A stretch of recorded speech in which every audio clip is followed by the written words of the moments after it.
Hello, everybody.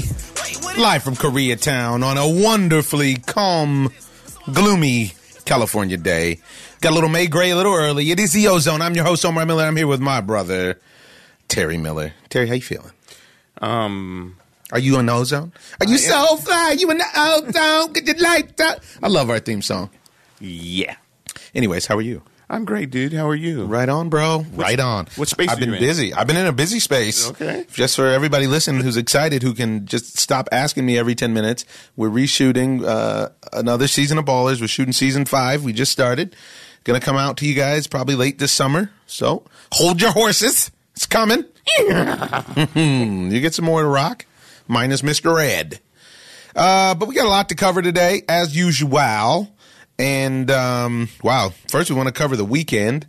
There's a lot of stuff that happened over the weekend. Had fights, had action, got the draft.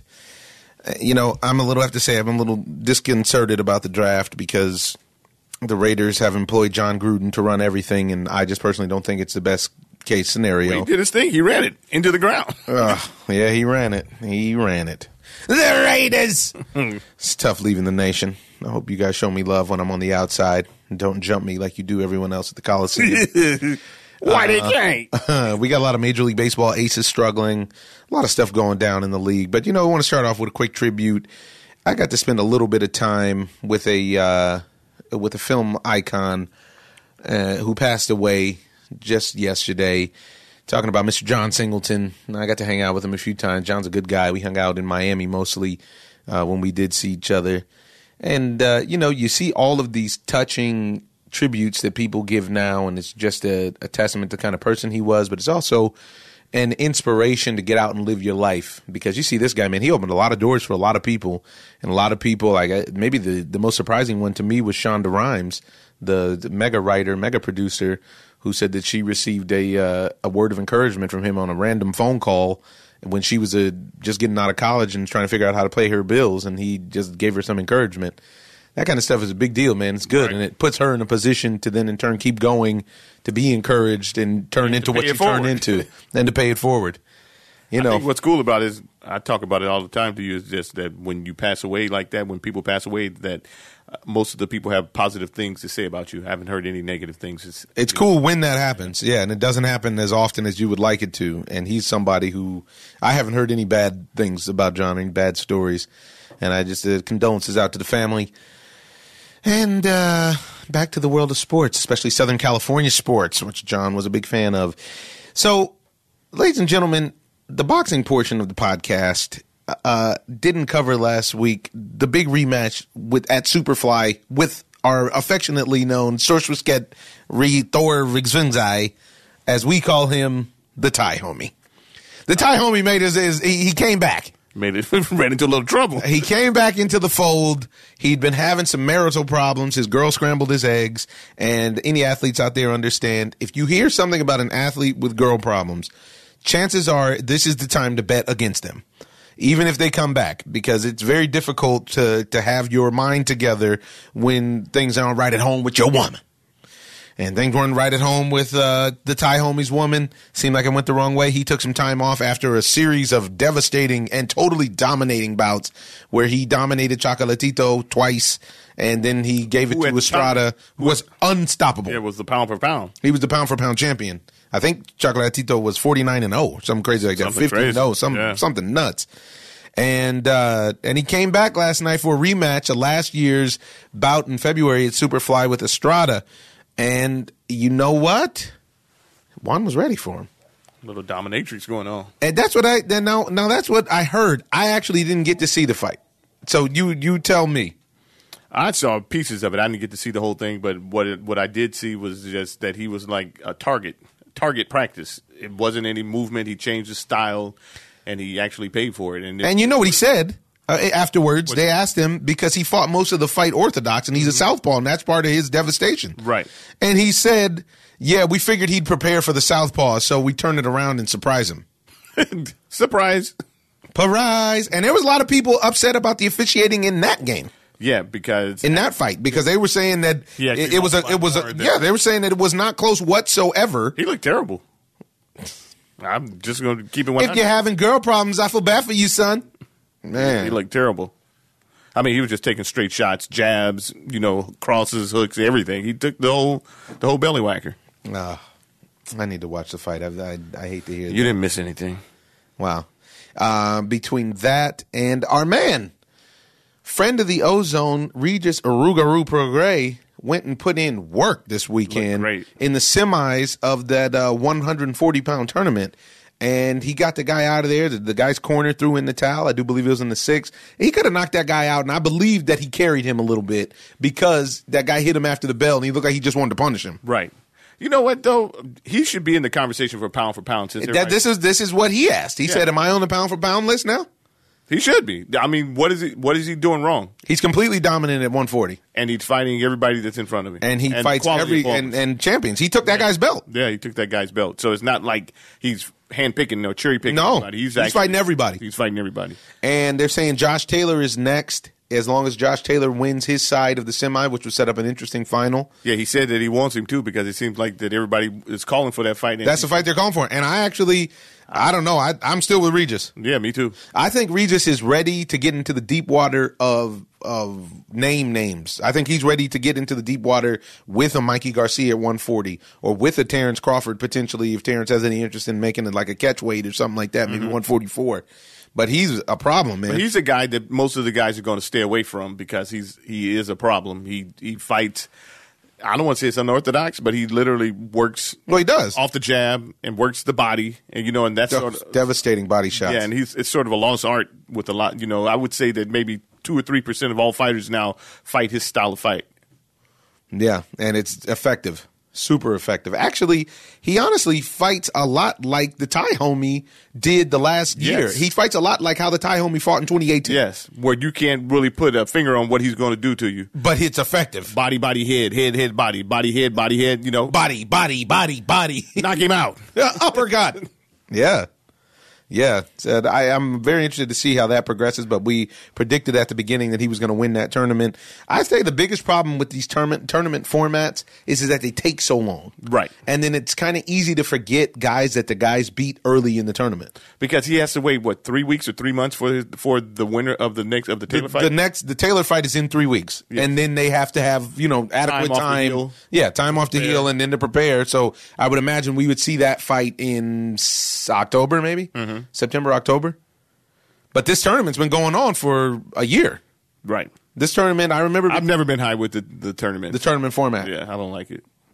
Interesting. And let the fighters fight, man. And this is fight week, ladies and gentlemen. It's fight week between Canelo Alvarez and Danny Jacobs, which is a long-anticipated middleweight fight. And they're doing everything they can to sell it as, well, this is going to be, the winner of this fight is the best middleweight in the world. Which leads me to talk about, we'll get into that in a second, but what it leads me to talk about who is the best middleweight in the world is Gennady Golovkin. As far as I can see, I mean, he beat both of these guys that are fighting on this weekend, even though he never got credit for beating Canelo. And the big news is Abel Sanchez and Gennady Golovkin split. This was the big news last week. And wow. It's disappointing the way they split, That's the thing. Yeah. That's the thing. Talking about how Abel feels. Abel was Gennady's trainer for his whole career, and he came out sniping after when the announcement was made that they were splitting. And I'd like to hear from some of you guys out here because he's having a gripe over money, and I'm very interested to see because I've talked to a few boxers. Boxing, they call it the loneliest sport on the planet. And ultimately, when you're the boxer, you're the person that is in there fighting. You're on an island. Yeah. And the trainer helps you put together a game plan. They help you prepare your body. But you have to execute. And you also have to make adjustments within the fight. Well, guess what? And you also have to answer the questions after the fight. Or, because if you win or lose or draw, people come to them most of the time. The boxer. Yeah, the boxer. They don't go to the trainer. They might go to the trainer for a soundbite or something like that. But for the most part, the fighter is the one who's got to answer the hard questions. And this is my point. And so the way that it stands from Abel's perspective is that he got lowballed and he feels disrespected because Triple G signed a $100 million deal and now his trainer compensation schedule didn't match that $100 million deal. Now, the question becomes, does a trainer deserve a larger portion. Now, I would love to know what the numbers are that he was looking for versus what he got. Right. What he got offered. Because as a trainer, are you expecting to get 20% of somebody's dough? I guess he is, actually. That's a lot. That's a tall order. It's a tall order. And I feel like this idea is a fairly new one because of social media and because of the 24/7 media element of boxing now with all of the blog sites, podcasts like ours and so on. Because prior to, I would say, this past generation, I'd say prior to 2000, the only trainers, that the casual boxing fan ever knew was Angelo Dundee, right, Emmanuel Stewart, maybe Eddie Futch, and that's it. You can't really, guys. The general public knew more referees by name and face than they knew boxing trainers. Now you have the trainers have their own version of superstardom. Freddie Roach is linked with Manny Pacquiao, right? And yet there was that period just recently when Manny Pacquiao skated from Freddie Roach after they went down to Australia, and he didn't like the results. And one thing that I'll say that seems to be similar between Manny and Freddie and Abel and Triple G is after that Horn fight, Freddie Roach really didn't put up much of a protest, as much as one would think he should, about the decision of the fight. He seemed more leaning towards how he was going to talk to Manny about retirement.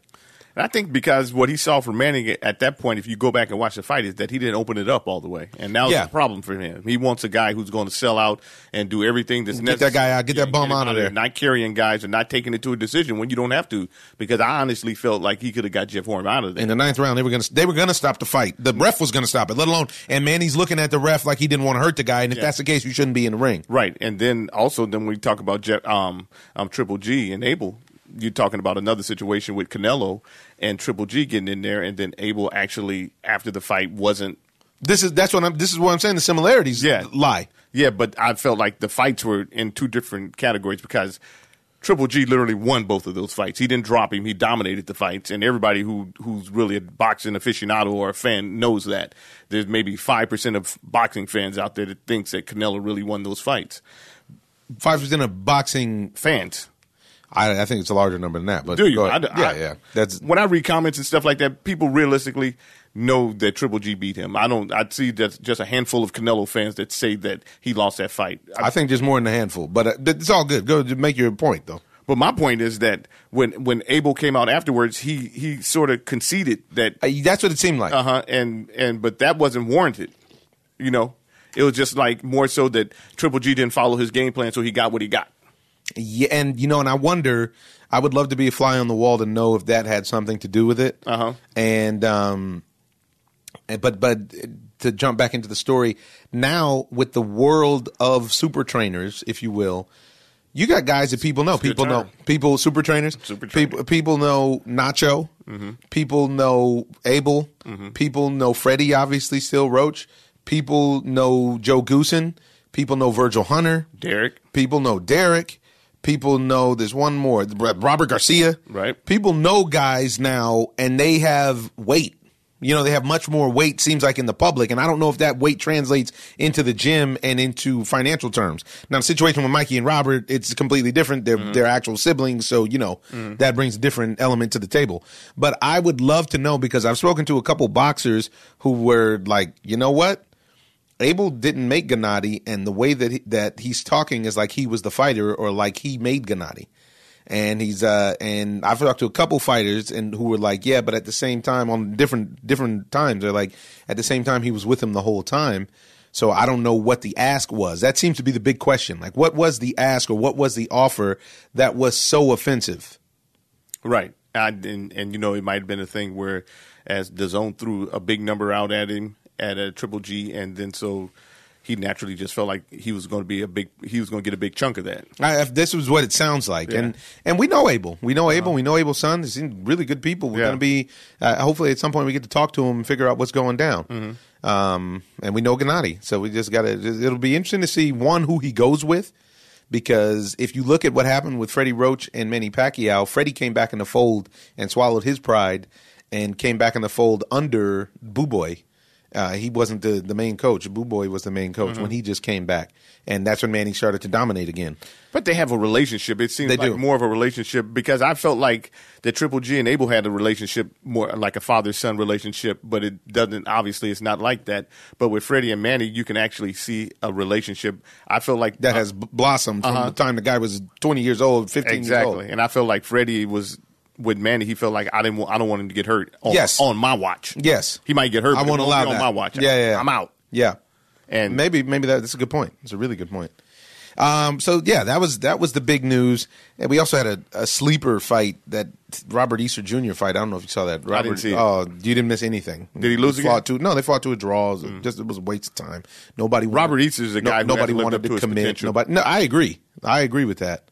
And he runs around with the Lions, so who actually do live up to their potential. He runs around with the Charlos and Earl Spence and guys who are serious. So I wonder. I think Regis is part of that crew too, that Houston-based team.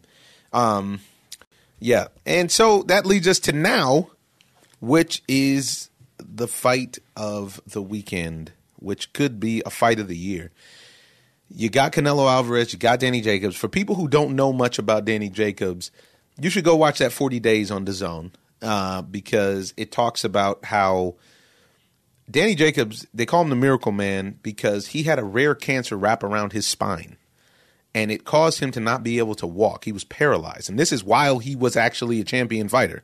And I think he had lost one fight and then found out that he had this devastating, debilitating thing and had to make his way all the way back. His life was in danger, and he had to make his way all the way back to the ring.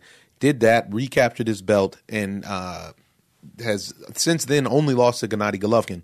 And actually, I may say he gave him the best fight out of anybody. Yeah, really competitive. That last Gennady Canelo fight was a good fight. But I feel like Danny was way more, even though Danny got knocked down, it was more competitive than the Canelo. And since Danny got knocked down early, it changed. After that point, he was an animal. Right. Man, he was vicious. It was just he dug a hole. He dug a hole already. The only downside with what we were speaking about earlier off air was that Danny, we don't know the wear and tear from that fight. He hasn't looked exactly the same since that fight. Yes. And he's fought guys who aren't of the same caliber as when you're talking about Gennady Golovkin and Canelo Alvarez, you're talking top tier. Yeah. These guys, this is the elite fighters. These are elite fighters. Yeah. And you got to come with your A game. Now, with that being said, Danny has everything you need to beat Canelo Alvarez. I completely agree because what you need is to be a better athlete than he is, and then he can use that against him like Floyd did. Floyd made him look like a little kid. Yeah. And that was, even though you can talk about the age discrepancy and everything else, it really didn't come down to that. It came down to him just being skill set and superior athletic. That's part of his skill set. Yes. It's superior athleticism. He just was all over the place. I mean, he made him swing and miss and everything else. And Danny has that, except that he's a little bit taller. A lot taller and bigger. He's bigger than Canelo. Now, there's a lot of catch situations in this fight, as far as weight, weigh-ins, and things like that. So he can't blow up too big. And that's going to be a factor, in my opinion. Yeah. Because you could, if that stipulation hadn't been placed in by Oscar De La Hoya, he probably would come in at 185. Yeah. 180, 185. Yeah, 180, 185. Maybe 190. And it would be very difficult for Canelo to hurt him at that weight. Right. Now they're talking about there's a 10-pound limit, which we need to see how much if Danny is going to have any strength loss from being sucked down, from getting down to that 160 and only rehydrating to 170. It's a big difference because if you actually, guys, we know Danny, and if you see Danny, he's actually not a small guy at all. You wouldn't think that, say, a normal walking around, I would say Danny, if he wasn't a fighter, would walk around at 180 easy. Yeah, 180, 185, easy. Something like that. Yeah. Nice 185. Yeah, really solid 185. And, so getting down there, I don't know. This is going to be interesting to see. Now, the thing I like about Canelo is he's full of confidence. Canelo actually believes he won both of those fights against Triple G. Which is crazy. Which is lunacy. And he has the confidence of the belts. Yes. And he talks like somebody who has the confidence of the belts. He's talking slick with the belts now. Talking slick, which is just mind-blowing to me because I just read something the other day where Canelo had the nerve to say, if Gennady gets a belt, maybe he'll fight him again. And Gennady came back with the best response and said, this is ridiculous. He goes, he brought nothing to the table when I fought him, and I fought him with my belts on the line. Yes, twice, and those were Gennadi's belts. Yes, all of them, and everyone you can think of or make up. Yeah, and now Canelo and Oscar De La Hoya are saying that. I mean, I'm very surprised that it's not cool, and I don't know. Maybe it's just hype to get under his skin for I don't think it's hype. I think that. Actually, in their camp, they know, because I feel like Abel Sanchez at this point probably is the wrong trainer for Gennady fighting against Canelo, because we haven't seen anybody work in either one of these fights. Yes. So if you get with another trainer that's actually going to focus on that to break Canelo down, then you would talk about Canelo probably being stopped, because the jab was way too much. And this is where I think that Danny comes in, because Danny will pop that jab and has the distance that you make a guy like Canelo, who's probably 3 or 4 inches shorter, have to extend himself to come in and to get in. Now, Danny has punch. Danny's got power, and Danny has confidence. Exactly. Just in the past couple fights, Danny hasn't been sharp. Yes. And you're going to have to be sharp to beat Canelo. Well, you have to be sharp not just because of the actual fight, but the actual refereeing and everything else that goes on. Well, this brings up another factor. The 3 refs that were chosen at, quote, random are the same 3 refs that scored, the judges rather, the same 3 judges that scored the last bout between Canelo and Triple G. And, it is what it is. Oscar De La Hoya came out and said, I don't want to hear anything about Canelo in Vegas. Apparently, you couldn't fight me in Vegas, and I remember losing in Vegas several times. He didn't lose that much. His record, he don't have that many losses on his record. And it is it is what it is. It is what it is. It's unbelievable. It's unbelievable that, and then when you add to that, everybody's just totally and completely swept under the rug that Canelo tested dirty a couple times. Right. It's like it never happened. And I like Canelo. I like him. Nice guy and everything. The nicest guy. He's a cool guy. But just like when we just had Sean Porter here the other week, you don't do that by accident. Yeah. That's not by accident. I think everybody can say whatever they want to. He literally has tested dirty, and everybody acts like he hasn't. And Triple G literally could have called that fight off. You know what I'm saying? Yeah. He could have called that fight, especially after the first time he already got paid. Yeah. Come on, man. You have that, and then to sidebar into that, maybe the most astonishing thing in the world, we've been talking about it for a couple of weeks now. Anthony Joshua hasn't been able to find a fight to replace Big Baby, because Big Baby tested positive not 1, not 2, not 3, but 4 times. Now the punishment comes down, and it's a 6-month ban. Which is nothing. Especially since they can only the commission in New York can't give him another license now. So basically, as long as he goes somewhere else and they give him a license to box, he's good. 6 months, and you're talking about putting guys' lives in danger at the heavyweight. I think it's a thing where they have the WBC or whoever he fights in, whatever group he fights in, has to police themselves and say, you know what, we're not. But this is all of boxing. This isn't just one. This isn't no. One I'm just saying whoever sanctioning it is, body. IBF or whatever it is, they just have to blackball him in a sense. This is where it's warranted, because he's literally not playing by the rules. And what's going to make him play by the rules if you never punish him for it? Because taking 6 and months, others, and not just more so than just Big Baby, everybody else who looks at it and says, "Oh, slap on the wrist, well, A-Rod. Yeah. This is A-Rod. I got $550 million, and I get to ruin Sunday Night Baseball every week." Right. And you can't watch it anymore. And now I can't watch Sunday Night Baseball. Missed a good game too with the Astros, right? Because this bum's got to play catch in the outfield with Tony Kemp. It's unbelievable. Unbelievable to me. The way the world works, man. Because you're never just crazy. So 6 months. They gave Big Baby a 6-month ban for testing for not finding any blood in his blood, which is just lunacy. Not finding any blood in his blood? No, all they found was juice in his blood. They didn't find any blood. They didn't find one white blood cell. All juice.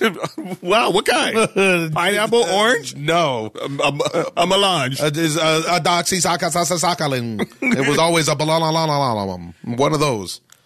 Unbelievable, man. Unbelievable. The way that the world incentivizes cheating is just something I just can't get over it. That only the president can understand. Exactly. With his fast food buffet. Oh, man. Did you see that picture of the girls, the Baylor's girls team looking at him with the complete side eye? It was a fantastic picture. Right? Fantastic. I feel like Canelo, not to discount what he's all about, but he's more hype. For me, he's not in my top 5 pound for pound. Okay, but I don't have Danny in my top 5 pound for pound either. Yeah, we're just talking about the middleweight division. At the middleweight division, I got Gennady, I got Gennady, I got Canelo, and I got Danny. That's who I got in the middleweight division. And I got Charlo. Yeah. As well, right there, hovering as well, right at the bottom of that list. But I like Danny, and I like Danny's work a lot. I don't, and I know, because I know how you talk about him, it sounds like you discount Canelo more than I think. I think it comes off like you discount Canelo more than you're actually trying to discount Canelo. Yeah. And it's hard to criticize a guy who has one loss, even if I feel like he should have 3 losses. Those losses, I mean, you can put him on the record, whatever, but he has not. I don't think he beat Lara. I don't think he beat Erislandy Lara, and I don't think he beat Gennady Golovkin. Either one of those fights. But that's what I'm saying. That's 3 plus the loss to Floyd, which he got a split decision that he got 1 card out of that, which is just maybe more absurd even than the card that he got that put him over the top with the first fight with Triple G to get the draw. Right. Which is craziness. So, because he got shut out in that fight against Floyd. There's no way you could have a card for Canelo. I don't even know if he made contact. Right? Did he land 100 punches? I don't think. I would be amazed. If he did, they gave him some. But moving on to the NBA and the NBA playoffs. Oh, my. The second round has commenced, and we have a caller who wants to chime in. What up, though? You got it. Next victim, live on the O-Zone. How you feeling? Feeling good. What up, OZone? Been a minute. How y'all doing? Oh, man, I'm on the grind, man. I'm talking about some fights. We over here doing all to this the bueno. thing. Cool. That's awesome. Happy May. Happy May. Boy, you sound like you in your Barry White mode. You sound like you're trying to seduce the I Ozone. call in, I'm I a got good something to say kid. about what mode I'm in. Man. Love you. You're in the zone. Well, now you're in the zone mode. And what we want to talk about is the NBA second round. And now, to me, yeah, we're talking about bad officiating in boxing and so on and so forth. And now I found something to be very interesting. I wanted to get both of your takes on. They came out with something that I really like called the last 2-minute report in the NBA. And I wasn't even familiar with this. But the last 2-minute report is I guess basically the officials review all the games. But in the last 2 minutes especially, they put out a report on any games that are close. And in that, they came out and said, we blew 3 calls in this Golden State Rocket game. One of them was one we did not blow was James Harden kicking his legs out. That should not have been a foul. One we did blow was Klay Thompson drug his foot, and that should have been a travel. Another we blew was Steph Curry actually fouled someone, and that should have been a 3-point foul. And another one that we blew was Steph Curry fouled somebody else. So besides highlighting the idea that Steph Curry seems to be a defensive liability in a lot of ways, I just thought it was very interesting for them to speak on the idea of making fault. And it seems like they're trying to bring the integrity. It's not like they said, okay, we messed these up, so now this changes the result of the game.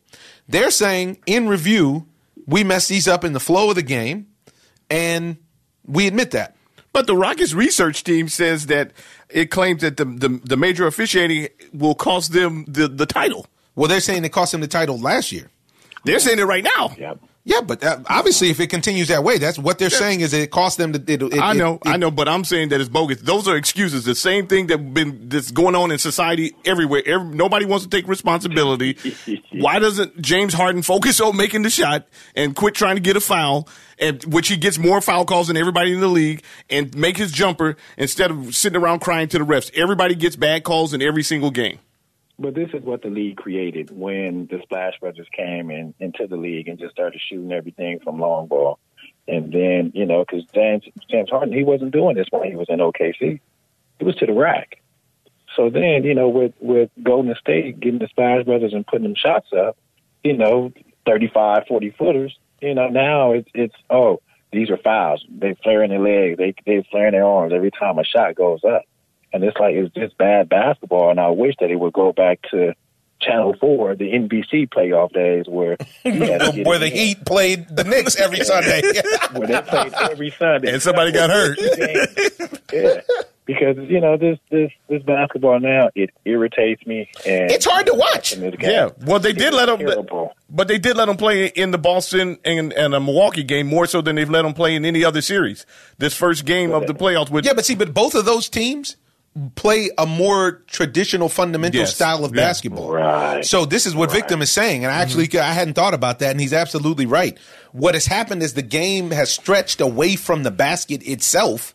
Is that now the game is actually in the hands of the officials more, which is craziness. And just like I was saying before, I like Boston to come out of the East. Because I said the same thing. Oh, did you? I said it a couple of weeks ago. So that means that both of you guys are wrong. Okay, I said it a couple of weeks ago at the start of the playoffs. And I like the idea that Boston can beat a team and hold you to 80 points, like that Eastern Conference game between the Knicks and the Heat. I'm saying the 76ers are looking like. I believe Boston can play either way. They can run you up and down the court, or they can play a tight game. Yes.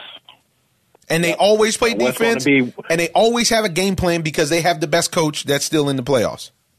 And what's going to be beneficial to them is once they make it out this next round, Marcus Smart is going to be there, so they're going to have even more defense. Yes, and that's the key. They need to get out of this round and get Marcus Smart back. He's a critical component. Well, is Baines going to play? Because it looked like Baines got hurt. Baines got hurt. What? Oh, did he get hurt? I thought I was doing fine. Baines got hurt. I saw him get hurt, but I thought he was cool. I thought they just took him out because the game was lopsided. No, he got hurt early. I didn't see him come back. Did he come back? No, he didn't come back. It's big because that means that Al would have to move back to the 5. Al Horford is putting on a clinic out there. Yes, the pick and pop is real, ain't it? The defense is real. Yes. Yeah. The defense is real. It's chest to chest defense. That's the way the game's supposed to be played. And that's why they don't call the fouls. It's one of those weird things where you can't necessarily pinpoint it, but when you see it, you know it's right. Because the referees can't pinpoint why it is that they make all these terrible calls in all these games with all the jump shooting teams. But then when they see the game played the right way, it's like, ooh, up and under. Vicious. Even for the officials, though, the officials have to make a humongous change because these cats got 20-plus years of officiating. So they've been watching Diesel and Laundry and everybody else in the paint. Now they have to officiate the smaller guys shooting threes like big men. Well, they said Baines is questionable. But Brad Stevens expects him to play. Yeah. I mean, it's just the league is watered down to me. When I listen to watch a guy like James Harden, because I don't appreciate his game like most people do, I don't really appreciate it because I feel like most of this jump shooting and everything else and complaining about the refs nonstop. Back in the day, James Harden wouldn't put up half the points that he puts up now because probably somebody would hurt him, being honest. Yes. Right. You're not just going to go to the rack endlessly. You're just going to go get the cup anytime you want to. Go to the cup anytime you want to get fouls. And then talk crazy. Filet. Hey, you're gonna be getting up off the ground. Right. At the minimum. Right. At the minimum, if not getting stretchered out. They should. Back in the day, they should have had to get up off the court stats. How many times you going to get knocked down and get it back up? Right. Yeah. Because these dudes is the flop game is nasty. Oh, the flop game is terrible. That one Jokic did last night I saw was terrible. He ran into somebody's shoulder and kicked his head back like he had a stroke or something. Unbelievable. 7-footer. A big 7-footer. A thick 7-footer. Yeah. I mean, it's too far now, but the league needs to do something. And they should, the refs, I hope they stick to their guns and not give in to D'Antoni, because what he wants to do is to make the league conform to his style of play. And this is how everybody's in the past have done it. They complain and they try to hold people at social ransom so that you'll change the game. And then once you change the game, it's for the worse, not the better, because this is one person and just one team that's trying to change the rules to benefit them, not thinking about the NBA or the future of the league. It's not right. Well, I'll tell you this. James Harden was complaining so much, and it's like this is something that he created. With that being said, it's him and Chris Paul. Chris Paul is going to get hurt sometime during this series. But now you got to deal with – no, I'm not that type of guy. But you have to deal with Kevin Durant flopping. You have to deal with Steph Curry flopping. You have to deal with just the light-skinned brothers flopping all on the court. All just nonstop. And then talking crazy. I went to the Clippers game where they got sent home, And for one, I have to say, the Clippers made me want to renew my season tickets because the Clippers played hard, man. Had a lot of respect for the Clippers. Real. Clippers are real. They just need a new coach. They didn't. I don't even think they need a new coach. I think they just need, with this squad that they got, they need one more piece. That's it. They need a Kawhi. I hope the one guy they get is not Kevin Durant, to be honest. But new coach. They need. Yeah, you just hate Doc Rivers. I don't hate Doc. I just hate his style of coaching. This style of coaching is not working anymore. Come on, man. Style of coaching work. This team that he had this season. I was about to say this team was not supposed to get where they got. And low key, they tricked late in the season, and they would have had the 4 seed. Yeah, but then Jerry West gave you the Jerry West, got you some crazy nice pieces, undercover nice pieces, which is and he still had to coach him. He didn't have to coach him, dudes. Come on. The Clippers and Jerry West. So now why does Steve Kerr have to coach and he doesn't? Or he doesn't have to. Come on. You're trying to compare the Clippers roster to the roster that Steve Kerr has had for the past 5 years? It's not Steve Kerr's fault. He's the good coach. He's a good coach. It's not Doc Rivers' fault. Great players. It's not Doc Rivers' fault. Doc Rivers had nothing to do with Blake Griffin's quad coming off every playoffs. He had nothing to do with Chris Paul's hammy popping every playoffs. Maybe it was. Maybe he did. We don't know that. We weren't there. Well, let me tell you something. Steve Kerr, the Golden State Warriors didn't win until Steve Kerr got there. Yeah, which is also when the Fab Five showed up. It wasn't. They had it when Mark Jackson was there. Mark Jackson couldn't get him over the hump. Yeah, they did. They got rid of Monte Ellis, which had nothing to do with Steve Kerr. And they got rid of your man, Harrison Barnes. No, Harrison Barnes was the reason that they became all-world. He was one of the big key reasons in the first season. No, Steve Kerr took them over the hump. No, he did not. It was a young team. You're talking about? Yeah, they were a young team. That's actually when I liked the Warriors. And I know it well because I went to a couple of their games back when you could get tickets to the Warriors games for like lunch money. $15. Exactly. and actually Monte Ellis was my favorite player on the team. Monte could light it up. And then they got rid of Monte. He got old overnight. You know what happened? They put all their trust into Baron Davis, and Baron Davis' knees and everything else was all bad at that time. Did Baron Davis? He got old overnight. Monte didn't get old because he kept balling around the league. No, he didn't. Monte went and had that motorcycle accident that you didn't need. Right. That went the wrong way. It went the wrong way. And then they got him out of there, and that's when they invested fully into the Steph Curry style of play, which Steve Kerr brought on because Steve Kerr is a jump shooter. Mark Jackson was a point guard that liked to actually play in the post and pass the ball around. They do a lot of passing, but they're a shoot first team. Well, I think. Oh man, come on. They're not a shoot first team. They had Al Harrington who was balling out during that time. They made it to the playoffs. They was decent. Don't make me go to the stats. Was too strong, and they were young. Make me do it. Oh, come on, but back to the Clippers. Put a butt. The Clippers was playing money ball. They were like the Oakland A's of the NBA. Clippers ain't going nowhere until they get rid of Doc Rivers. I don't agree with that because what I saw, first round again. The first round with a team that's not even supposed to make the playoffs. Obviously, Lou Williams is the sixth man of all time. Why should he's sixth of all time? And you got one sixth man of all time, and a bunch of other cats that are all role players. Right. There is not one dude that's the guy. And Lou Williams, by the way, is like your height. Yeah, he lit it up. AI is his mentor. Yeah, and that's not enough to win the championship. So, by the way, it's not enough in the bench. It's not enough. It's not enough. When teams got 2 and 3 stars, come on, man, or more. Or in the Golden State case, they got 5. They got literal 5 Hall of Famers starting for half of the season. Mm-hmm. This dude want to put on Steve Kerr. He nasty. He just trying to get people riled up. And ladies and gentlemen, you can call in and argue. I've been that about Icon forever. He nasty. You can call in and tussle with my brother if you feel like it with his absurd conversation at 424-254-9663. That's 424-254-ZONE. They won't want it if you don't let me get the number out so that they can't call. Well, give it to them one more again. The 424-254. 9663. And come with facts, not conjecture. Anyways, who do you got, Victim? Who do you got in this series with Toronto and Philly? The Clippers. See, Icons, here we go. Here we go. You know, yeah, I like Philly. I like if Joel Embiid can get his mind completely right. And his guts. Apparently his guts was messed up. Yeah, you can't ask me I can't give you 10 and 10 with the bad guts. Let alone 25 and 15. I can't give you nothing. I can't give you nothing but a trip to the bathroom. the adrenaline to get you where you be like, you know what? I'm tired of these guys. I need to go out and get 15 to 10. I need 15 to 10. I think they got the pieces. I think with the Jimmy Butler, if he can continue to play the way that he did, they all right, man. I think they're well balanced. I think JJ Redick needs to stop selling for the three so much and just try to get to the rack. That's not his game. But it doesn't matter. Change your game up. You're a professional. You know how to score. They didn't bring him there to go to the rack. For threes. They brought him out there to be a sniper. Oh, man. I hate this dude, go. To me, it's the coach. Brett Brown is a terrible coach, and I don't think you can win with all that talent that they got. And on paper, honestly, you can say that their roster rivals the Warriors on paper. And just like they messed up Markelle Fultz's shot, and just like they messed everything up last year, I don't believe – because their stars are so young other than Jimmy Butler.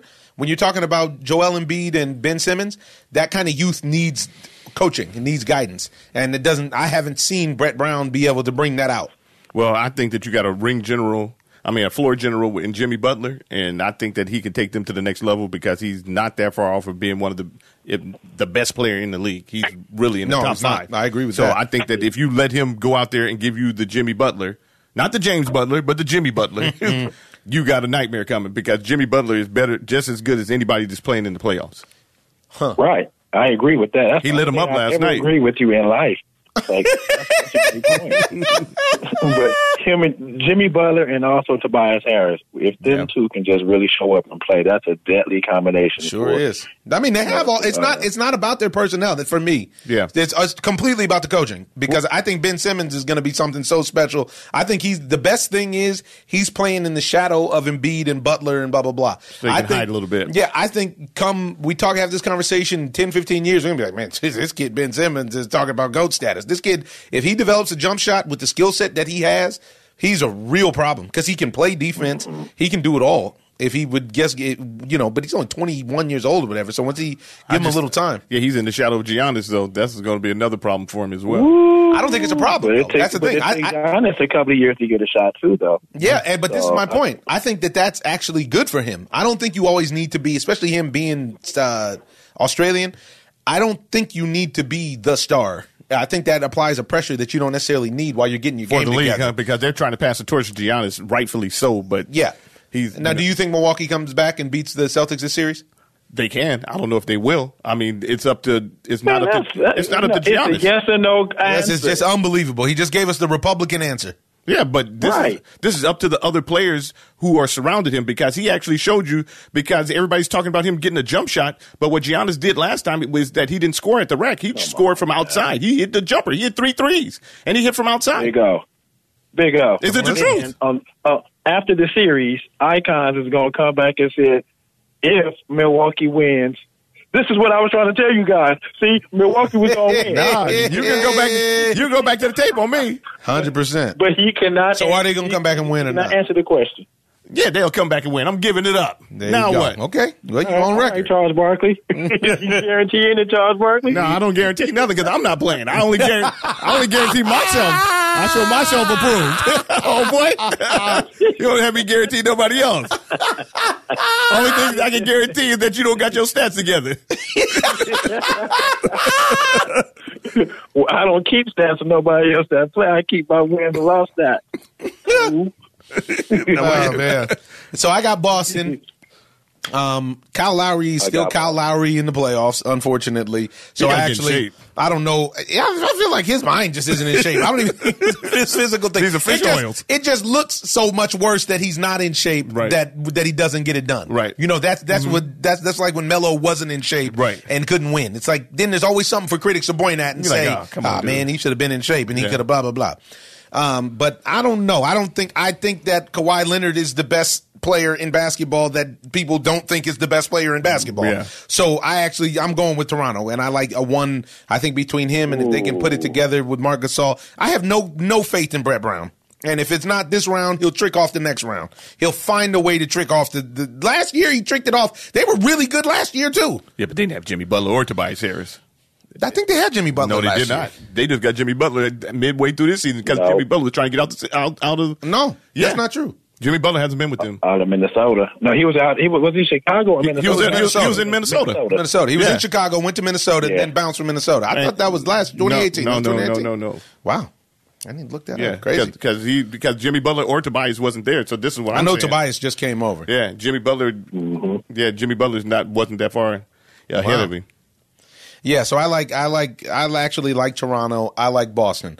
On the other side, I felt like, and watching this Golden State and Rockets game 1, if they would have kept the game going through Nene, I don't see any way that man. I don't see any way that Golden State beats them if they actually run the game through Nene and Capella. Well, the only thing that they could do is bring in Andrew Bogut, which is a liability. Yeah, so it would be interesting to see because their jumpers are not falling like they have in the past.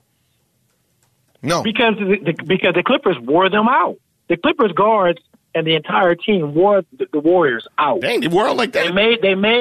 They made Steph and Clay have to guard the entire game. And Clay has the conditioning to do that. Steph, I think, doesn't have the body composition to play both sides of the ball for 40 minutes.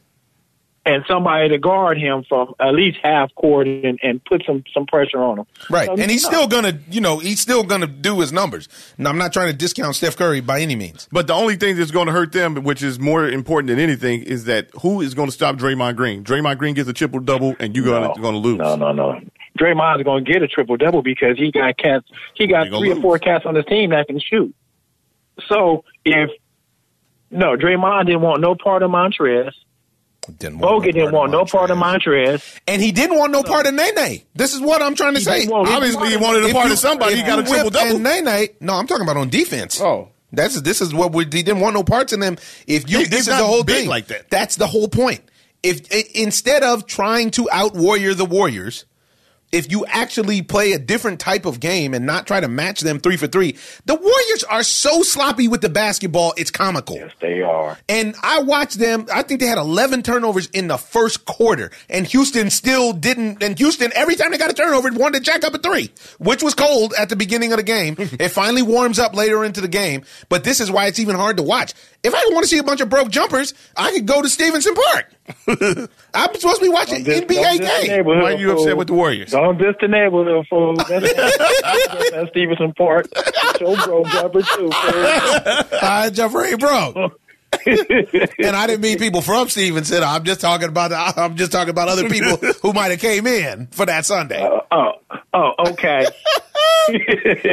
Yeah, he got traded on November 18th, 2018. Yeah. So basically at the beginning of this season. But yeah, but honestly, I don't understand. They're so sloppy with the Q passes, especially Steph Curry. Why are you hating? I'm telling Mama. This is fine. She loves him. She's so mad at James Harden. She don't know what to do with herself. I would hate to watch a game with Mama. Oh, she feels it. She's feeling it. You can't tell her nothing about the Warriors. Team light skin, just like her. Ain't got nothing to do with that. She just love her some good ball. That's not good basketball. Care what anybody says. Anyways, now I'm going to say the Warriors win because I don't think that the Rockets are willing to run the game through their big guys, which is where they have a clear advantage. Is through their big guys. Not their style of play. They just want to shoot threes. But at the beginning of the game, when their threes weren't falling, they were running the game through Nene, and there was no answer. I don't think Nene can play a whole game anymore. I don't think he needs to play a whole game. Right. I think he just needs to establish his dominance for a little bit. He doesn't have to play a whole game. I think that's my take on that. Who you got in that series, Victim? I'm going to go with the Republican Icon's answer. And I'm just going to let this series just play out, and whoever wins deserves to win. We didn't bring you on here for that. What a week. And nobody brought you on the O-Zone to toe the line. Toe the line. Toe the line. The teams, that game. Just pick a team. So difficult to watch. Okay, so pick a team and live with it. Yeah, I mean, the treble went all the way up. I'm going Rockets. Okay, go Rockets then. Who you go with? Of course, if you going with Rockets, I'm going Gold State. Okay. He's always wrong. So we got two Gold States and 1 Rocket. Last night, the Denver-Portland series was popping, and you know what? Dame Lillard almost was able to bring them back. It was very interesting. I actually watched the whole game, and the Nuggets didn't look great. No. But they were way up, and they got to tighten the game with about 4 minutes left. They were down by, I think, 4 or 5 or something like that, and they couldn't close the gap. That's a series that I think is going to be interesting, and I'm actually going with the Nuggets. I actually feel like they need to get more out of their big men. If they get more out of, meaning Portland. If Portland gets more out of their big men, they'll win that. I feel like the winner of that series is going to go to the finals. Do you think that the Rockets and the Warriors are going to beat each other up so much? Yeah, and I just feel like Denver and Portland are the better teams. Portland plays the Warriors super tight. Yes. So who do you have, Icons? You haven't said anyone. What are you talking about? I told you. Who do you have? No, that's the Republican. It's not if they get more out of their big man, then they will win. That's not. Well, no, you didn't ask me. You didn't ask me about that. I told you. No, I asked Victim, and that's why Victims just asked you who you got. No, but why is he trying to give? Because then you said because then you just said that's my take. That's who I got. You guys can't jump me. Nobody trying to jump. He just want to get a straight answer from you. You didn't ask me the question. You asked him the question. Answer the question, then, Victim. So who do you have? I didn't ask anybody about them yet. So why is it got thrown on me? I gave my take that Denver was going to win. That was it. So who do y'all have? I have Portland. Okay. Now what? Where you at, next, Victim? You know, since he going with Portland, I'm going with Denver. You both of y'all with Denver. Little kids. I do like Portland though, but I really think that they don't have enough. And I love Portland. Yeah, I think losing the big man took them. Devin is yes. He's That's busted. not enough. His arm is busted. That's not enough. Shoulder. He got that shoulder. Myers Leonard. You can't bang with Not enough. Yeah. I feel like their team is well rounded and they have enough bench players to come and beat them. But if they can steal the game in Denver, then that'll be the difference. They only got one bench player. 2. They got 2. They got the other little Curry brother, and then they got what's his name from Ohio State. I don't have enough, but Denver has a deep bench. Yeah. Well, that's where we are, Victim. Last question for you before you sign off. Who do you got this weekend, Danny Jacobs versus Canelo Alvarez? Oh, I'm going with Mr. Danny Jacobs. Ooh, Brownsville.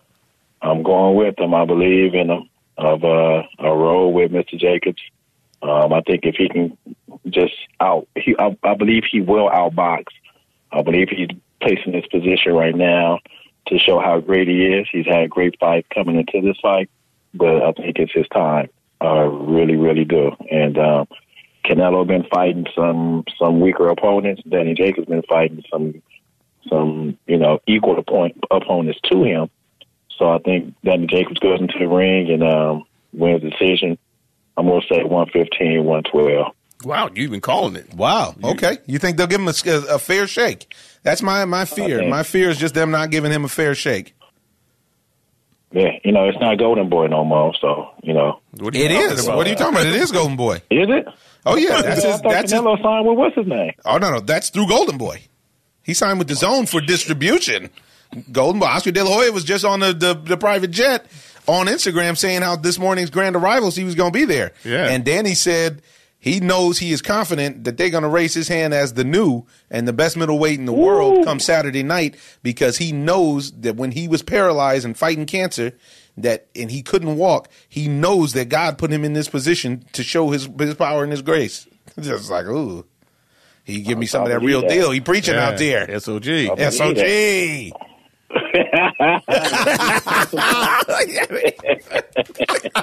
Yeah, buddy. Mr. Jacobs, I'm all in. What time we leaving? Exactly. For real. All right, Victim. Thanks for making time. We'll wrap with you sooner than later. All right, Ozone. I'm out. Peace. Always a good time with our old buddy Next Victim. You can catch him on Twitter at Next Victim, NEXTVCTM. I'm lying. I'm getting news right now from Ernie, our sound engineer, that is not his handle anymore. What is his handle? Oh, he's not here. We keep calling him that. He changed his handle. Sure is. At Do It For The Tipper. I lied. Do It For The Tipper. Do IT, the number 4, THATIPPER. He needs a bit.ly for his handle because it's too long.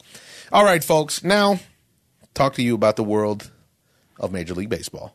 Well, you got something you want to lay on us? Lay on us, brother. Lay it down. Well, no. Just to throw out, but Popovich signed a new 3-year deal with the Spurs. Oh, Papa's staying in. Yeah. Nice. Okay. I like it. I like it a lot. Moving to baseball, we still have some unsigned people, and the Atlanta Braves are having a hard time closing out games.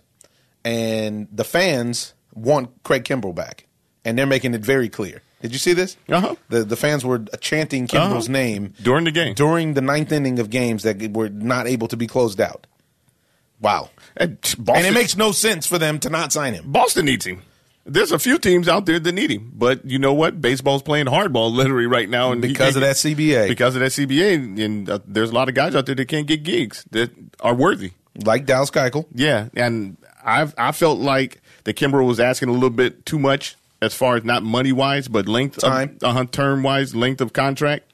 But if he's going to trim it down to 3 years, then that's very reasonable. That's doable. Craig Kimbrell is good for 3 years at 40 saves. Yeah. He'll still give you 40 saves coming in May. Yeah, especially on a winning team. Yeah, no doubt about it. But you just have to put him in the right situation. But lowballing him and not giving him his value does nothing for baseball. I just don't understand. Somehow it's like he rubbed somebody the wrong way because people aren't even biting now. That's the wild part. I just think it's collusion. Really? You know, just another to bring his number down. Just another form of collusion, just like they're doing Dallas Keuchel. Because Dallas Keuchel has proven that he's a winner over the past, 3 or 4 years. And a big game pitcher, and really. a big game pitcher. And they, for the most part. Yeah, and they're saying that in they're not Yankee Stadium. They're not going to give him anything. They're not going to give him anything. They're literally not offering him a contract. They're not he's just like us right now. Yeah, he's an unemployed baseball player. Damn. That's crazy. And he's a world champion. Wow, that's rough. And a lot of guys getting hurt now. Young guys getting hurt right now. We got Tatis Jr. decided to go full Atsana Bayul. He stretched his out. He went full you need stretch. About 20 minutes worth of stretching. Just to stretch it like that. Jeez Louise. This is what happens in the game, though. You can't control yourself. You know, you can't control it. Not when you're a young stud. You're running around there. You want to make plays. You're not there to try to think about getting injured or anything. Just for one out. Yeah, just for one out. He did it. He went all in. Now he's on the IL. Right. For at least 10 days. It's probably going to be about 2.5 weeks. You know, you got a pulled hammy now. Now you got to rehab it. Then you got to get your timing back. Yeah, and he was banging the baseball. Yeah. Josh Donaldson out. Eloy Jimenez is out. What's wrong with Josh Donaldson? Josh Donaldson got that calf. Ooh, that's ruined some careers. It sure has. Ask Jermaine Dye. Yeah. Eloy is out of his walking boot now, they said, and he's throwing the ball around, so he's going to start baseball activities. They said they're going to work on him and his defense. That's supposed to have been the thing that's been holding him back from getting into the show in the first place. I don't agree, but, you know, his defense isn't great, but it's definitely not the worst in the league, and Chicago really can't complain about anything. Right. And now we're looking at the Major League Baseball put out a really nice list of 10 struggling aces and who should we panic about. And at the top of the list to not worry about is Max Scherzer. And Max is punching dudes out. I mean, this is ridiculous. This guy has, I think, 54 Ks already, something like that. The guy's on pace for another 300 strikeout season. He just got to put it all together. Garrett Cole, he's turning it around. These guys have high ERAs. Carlos Carrasco. But the one that I'd like to worry about is Noah Syndergaard. Syndergaard and Jake DeGrom, because I feel like Jake DeGrom is hurt. Because as I've stated, I think he's the best. He has been the best pitcher in baseball the last year and a half, and he's been getting banged since I said that. And it's because he's got a problem in his elbow. Even though they try to act like if you have elbow soreness, it always trips me out what guys in the show are willing, what the trainers are willing to stretch for and say, okay, we're going to take it slow and extra time, and then what they're not. Why are you rushing a guy with the bum elbow back fast? This is what I said last week. You need to let him sit out. Let him sit out a month. Let it heal. Let you do PRP on it or whatever it is that you need to do to heal, because he's not the now. He's the future. You know Jake what I'm DeGrom saying? can be the future. You're thinking on a micro level, you know, when we don't need that right now. You need for this dude to be around for at least 5, 6, 7, maybe 10 more years. But if you go ahead and try to do it right now, he came back, give up 5 earnings in 3 innings or something like that? Something you never see. Yeah. He won't even give that up in like you said earlier, in 3 games. In 5 games. Yeah. You'll be lucky to get 5. Honestly, in 4 games, you'll probably get 5 runs off of him, the normal Jake. But when it comes to Thor, there's nothing wrong with him except for his mentality. Yeah. He won't give in to pitching. You can have the velo, but those guys can turn bullets around up there. It's just amazing what your body can do, because once you train your body to see something or to do an action, you can actually perform that action. And although he throws 99, 100 miles an hour, if it's straight, it doesn't matter. Yep. So they're And he laying off can't the seem to slider. throw the slider for a strike. Laying off the slider that he can't throw for a strike, sitting on his cheese and banging the ball. He's giving up the long ball. He's giving up big-time hits. He's walking batters. Everything that you don't need to win games. Yep. And then you got the number one is Chris Sale. And I actually am worried about Chris Sale. Oh, He doesn't look good at all. Well, he's somewhat like Clayton Kershaw right now, except that Clayton Kershaw has adapted, and he hasn't adapted. And his velocity disappeared overnight, though. You saw Not really. It Kershaw's, dropped a little bit last year. His dropped he as was well. still bringing 97, 98 last year. Not at the end of the year. He was still blowing gas in the World Series. I don't remember him blowing gas. 96, I gotta look 97. At it. But we're talking about 90 at this he's point. throwing 90 right now. Usually you go 97, 98 to 94. You know, we're talking about going from 96, 97 to 89, 90 and sitting at 92. That's a problem. And they got Corey Kluber in this bunch as well. But Corey Kluber is committed to pitching. Yeah, but Corey, he just doesn't have the same stuff, which he is doesn't have why the same stuff. he and you feel like honestly this is still good baseball because this is why he signed to that deal that was somewhat club friendly, if you will. You know, remember he signed that deal for $35 million or whatever it was while he was already in his 30s. So, and he gave them 2 great years. You can't be mad at him. I'm not mad at Corey, freaking club at all. Who else you got on the list? As far as baseball goes? No, there's 10 pitchers on that list. Oh, yeah. I gave him pretty much all the. I skipped over. We Walker went over Buehler? Max. No, Walker Buehler wasn't even on the list. Yeah, I think he's on the list. No. Are you sure? No, it's Scherzer, Cole, Carrasco, Syndergaard, DeGrom, Chris Sale, Corey Kluber, Kyle Hendricks, and Kyle Hendricks is the one, and Aaron Nola. Oh, no, Aaron Nola, Yu Darvish, and Miles Mikolas. I actually like what Yu Darvish. Yu Darvish seems like I don't feel like there's anything wrong with him except for him playing with the ball. Yu Darvish? Yeah. I don't know if he'll ever recover from what they've done to him. That's what I mean. But I don't think it's a physical thing that's wrong with him.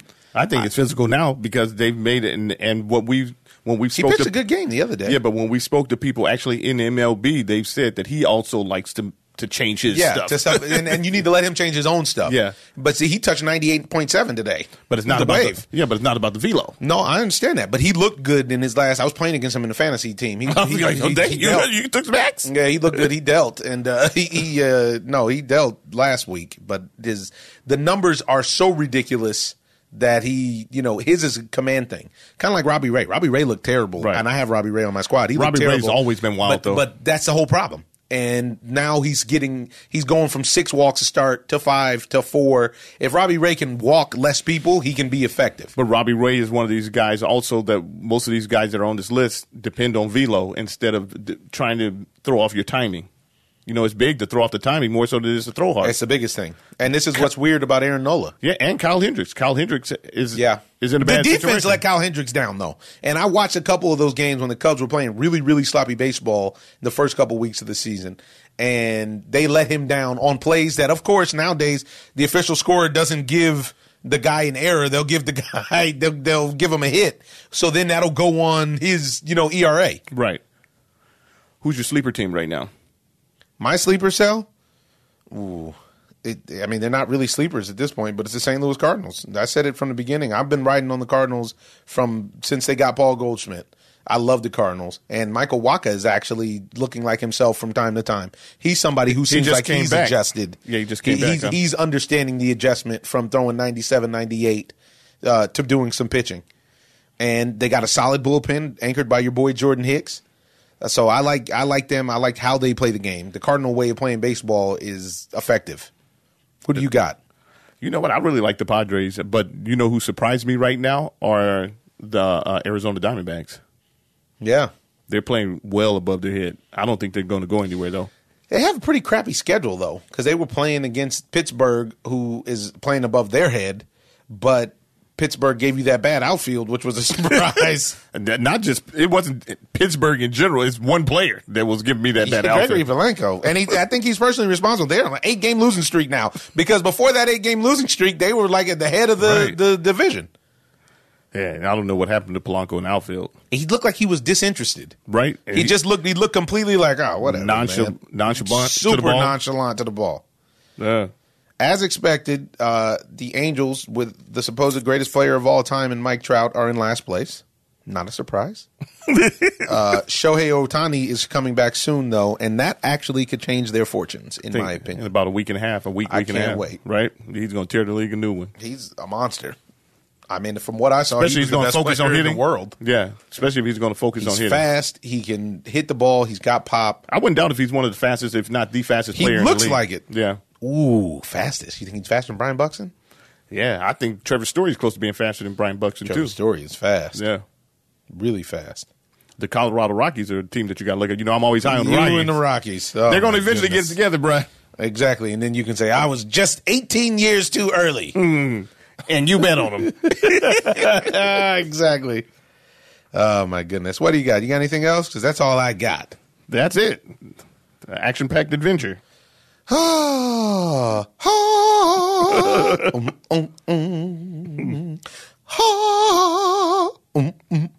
guys don't know what that is, but it's a jam that we like. You may want to check out an episode of Advantage Omar if you'd like to find it. But ladies and gentlemen, that's all we got for you today. I'm going to leave you with a quote. The significance which is in unity is an eternal wonder. And that is a quote from Tagore. Ladies and gentlemen, we're all in this thing together. Sending up a prayer to everybody out of that synagogue in Poway. All of these idiots who decide that they're so confused about their identities that they want to harm other people while they're worshiping, that gets no love. See something, say something, folks. I'm your host, Omar Miller. Remember, we're all in this thing together. Take care of one another. This is the O-ZONE.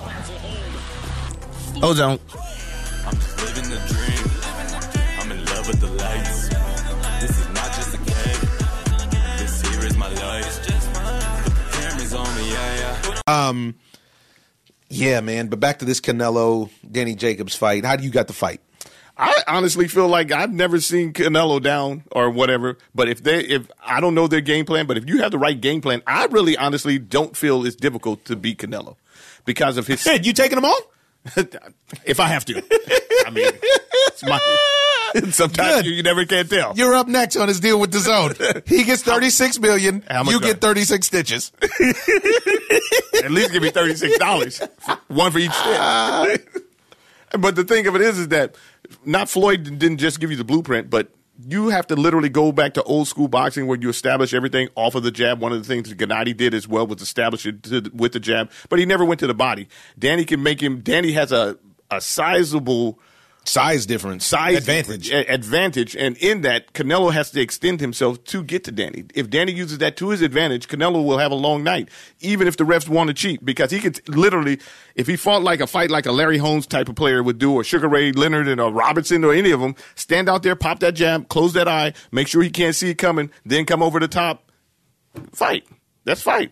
And nobody has been able to overcome a good jab to one piece of your skull, which is your eye, to close it up, and then come over the top with that right. I don't know. I mean, he did it with Gennady. He didn't. His eye wasn't closed. I'm talking about literally focusing on cutting his eye, swelling his eye. He's not really a cutter. What is he gets hit, and I don't really see him. I don't see him. Exactly. I don't see him. But I don't see anybody. Literally, when you watch the old time fighters like Larry Holmes and even a lot of the classic fighters, they focused on popping the jab to a specific region of your face, like a left eye or a right eye, to the point where you have a close, where you get a mouse and then you have closure. In that mouse or closure, then you get a cut. Nobody has been able, unless you can have good defense for that. Nobody's been able to overcome that. I don't think that he can overcome it. Well, it's going to be interesting because Canelo is willing to get hit. He is. Because he's a counterpuncher. Mm-hmm. And can Danny take the power of Canelo? Because he's taken the power of Gennady, but it got him off of his feet. And to me, I think that the weight factor is going to come into play. I think Danny's going to show well. If it goes to the cards, there's Danny's no not gonna win the chance decision. that Danny gets a decision. And Danny knows that. And yet also I believe that this is Danny's opportunity. It's his time. I'm very interested to see. I'm looking forward to a good fight. And I have to say, Canelo Alvarez consistently overperforms my expectation because I see him very impressive against bums. Yes. And I've seen him not so impressive against good fighters. I would say the biggest thing that was unimpressive, which ended up being spectacular, was his 6 rounds against Amir Khan. Right. Whereas Amir Khan, if he would have winning the fight, if he would have stuck to the blueprint and not fallen in love with his own hand speed and kept his chin out of the way, he could have outpointed him in theory. But that's in theory. Who knows? Well, Eddie Hearn, and then what ends up happening is he got knocked out. I'm going with Danny, and I'm a homer on this one because I love Danny. And that's what I got. I'm sorry. Well, I don't really have a horse in the race, but I feel like Danny's going to win it. I like Canelo and I like Danny. I like Danny as a person. I like Canelo as a person. Yeah. I like Danny better as a fighter.